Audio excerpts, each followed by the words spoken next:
Ya, jadi tetap komitmen kita, apalagi kami di Diskopridak dorong pengembangan ekonomi lokal melalui UMKM.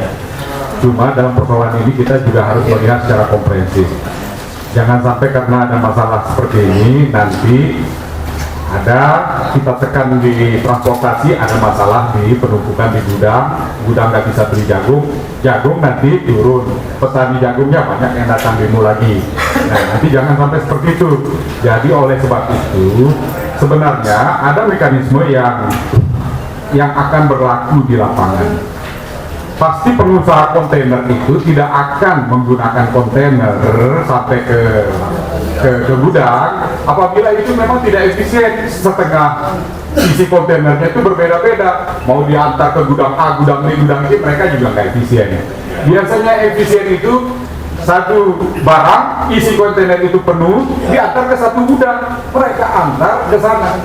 Nah, itulah maksud pemerintah itu menekan biaya logistik. Jangan sampai pengusaha ini melakukan usaha yang tidak efisien gara-gara kita buat aturan yang macam-macam menyulitkan mereka. Pulangnya ke beban masyarakat juga, Bapak Ibu semua. Jadi kalau kita buat aturan pembatasan kontainer harus berhenti di pelabuhan, sementara isi kontainer itu seragam satu tempat mereka. Bayangkan, harusnya kontainer itu bisa masuk ke gudang, di situ terus diturunkan dan masyarakat bisa menikmati harga lebih rendah. Perspektifnya kita harus lebih luas.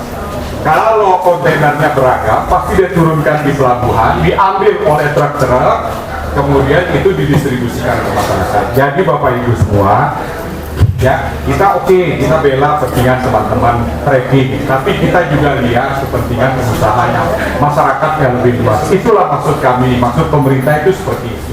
Kita nggak hanya melihat satu sisi saja. Jadi oleh sebab itu lebih arif bijaksana kita mengambil keputusan ini. Ada mekanisme pasti, ya saya yakin kita akan cari win-win solusinya. Tetapi jangan ditutup kemungkinan mewajibkan seluruh hal-hal ini pada semua ketentuan yang tidak pas gitu loh, tidak rasional, tidak efisien. Itu yang menyebabkan ada pelanggaran di lapangan justru. Seperti tol laut itu nggak semua ya barang-barang kontainer itu akan diantar pada gudang yang gudang yang sama pakai kontainer itu. Apabila isi tol laut itu beragam, turun dia di pelabuhan, itu akan diambil oleh masing-masing barang, oleh masing-masing yang punya. Jadi jangan dilarang juga kalau ada isi tol laut itu seragam dan memang tujuannya pemerintah itu meringankan biaya logistik ini. Gitu.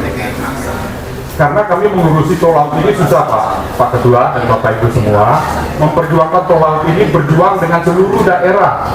Tidak gampang juga, ya. Jadi kalau kita sudah sekali masuk tol laut itu sudah sekali menjadi perhatian nasional. Pelabuhannya diperbaiki karena ada tol laut, ya. Ini diperbaiki dan seterusnya. Jadi sayang sekali kalau kebijakan kita pembatasan kontainer akan berimplikasi pada kurangnya minat pengusaha untuk menggunakan tol laut, maka ya kita siap-siap menanggung resiko bersama. Saya di Diskopridak ada kepentingan apa-apa menggunakan tol laut atau enggak, tapi itu pertimbangan kami, ya. Jadi jangan sampai mengambil keputusan yang keliru terhadap hal ini. Kita sepakat, semangatnya sama, kita bela kepentingan teman-teman pengusaha lemah dan seterusnya, tapi mari kita juga kontainer itu kalau bisa pengusaha kita juga, kan nggak mungkin dari Jawa juga pakai kontainer, pengusaha kontainer dari Jawa gitu. Jadi kita juga ajak teman-teman pengusaha lokal ini, mari bergabung dalam koperasi itu, kita buat perusahaan kontainer misalnya. Kami di koperasi, dinas koperasi siap fasilitasi bagaimana perizinan mereka supaya mereka juga punya kontainer gitu loh. Sehingga kontainer ini juga dinikmati oleh perusahaan kita. Jadi bukan orang lain gitu loh.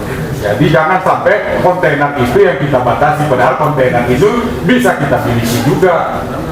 Teman-teman pengusaha ini bisa meningkat kelasnya, tidak hanya truk tapi juga jadi pengusaha kontainer gitu. Itu Pak Ketua, maksud kami dan Bapak Ibu semua. Terima kasih. Assalamualaikum warahmatullahi wabarakatuh.